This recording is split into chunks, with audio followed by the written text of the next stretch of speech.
Right, where are we? Okay, yes. So we're looking at this required practical. And it's basically, how does the concentration of an acid affect the rate of reaction? So just to recap, what does concentration mean? It just means how much of something there is in a particular volume. So in reality, there's going to be a lot more than 4 molecules of hydrochloric acid in this beaker or test tube, whatever it is.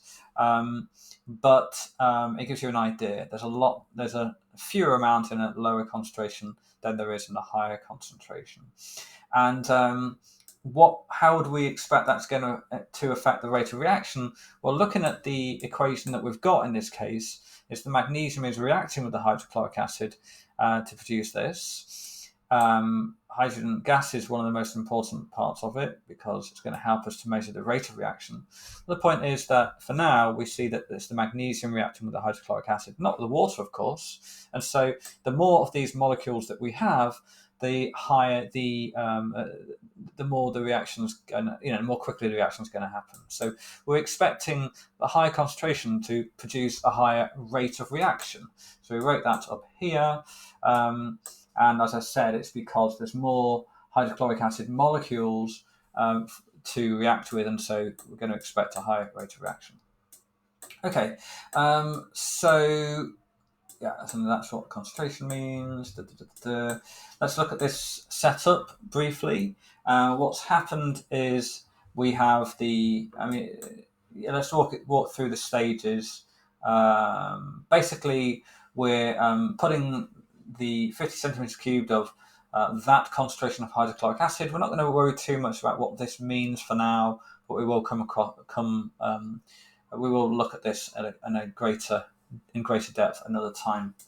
And then we're going to pour the acid into a 100 centimeters cubed conical flask, which is this thing here.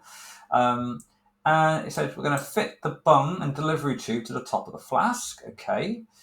And we're going to half fill the trough, as it says, this is the trough here, or bowl with water. Now, this is definitely not to scale. We want the measuring cylinder to be substantially smaller than the trough because step 4 is the tricky bit. You're trying to get this set up here, the blue meaning the water. And so what you're going to have to do is immerse the measuring cylinder completely in the water to fill it up completely, and then very carefully pull it upside down whilst the top is still in the water. So as the water that's in the measuring cylinder stays in the measuring cylinder, and you have this. And then if air gets into that, it produces bubbles and then leaves an air gap at the top, and you can actually measure the volume of that. Well, it won't be air gap, actually, it'll be hydrogen, producing hydrogen, bubbles of hydrogen there. So we can use that to measure the volume of the gas.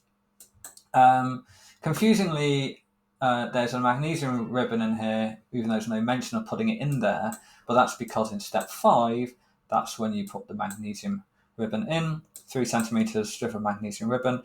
Remember in your method to remove the bung first, which is not included in here. Perhaps you could also suggest to use a partner, because it sounds like, I reckon you'd need one person to remove the bung and put the magnesium strip in and then put the bung straight back on, whilst the other person starts the stopwatch exactly as you do that.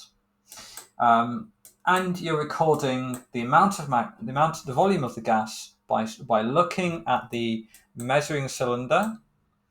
So as you can see, right at the top, there'd be no gas, and then maybe this one could be, for example, 5 centimeters cubed and 10 centimeters cubed, whatever it is. And you're recording that down here, and then you're repeating the experiment for a different concentration of hydrochloric acid. Now, what you then do to analyze your results and produce conclusions and evaluations is you first start by plotting the graph.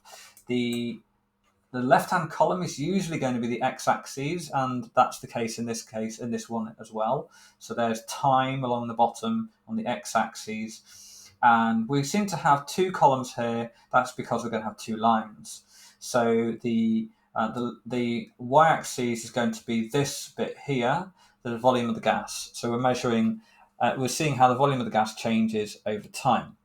Now, we've got a red line and a blue line. Which one do you think is which? The blue line is the 1.5 moles of mole per decimeter cubed, the higher concentration. because the rate at which the amount of the volume of gas that is produced is, let's say that's after 10 seconds, you can see the blue line has produced more gas than the red one. So we can say that. So we'd expect that to be the blue line.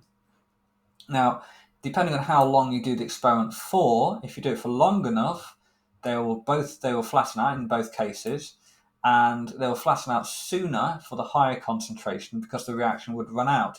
We're assuming here that the limiting reagent or the limiting reactant is the magnesium. So we're saying that the reason why, in other words, there's more acid, there's leftover acid at the end of the reaction, but the magnesium runs out. So in both cases. And so therefore the same amount of hydrogen gas would be produced in each case.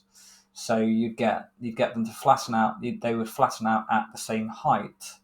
But if you stop the reaction before the magnesium runs out, they won't finish at the same height.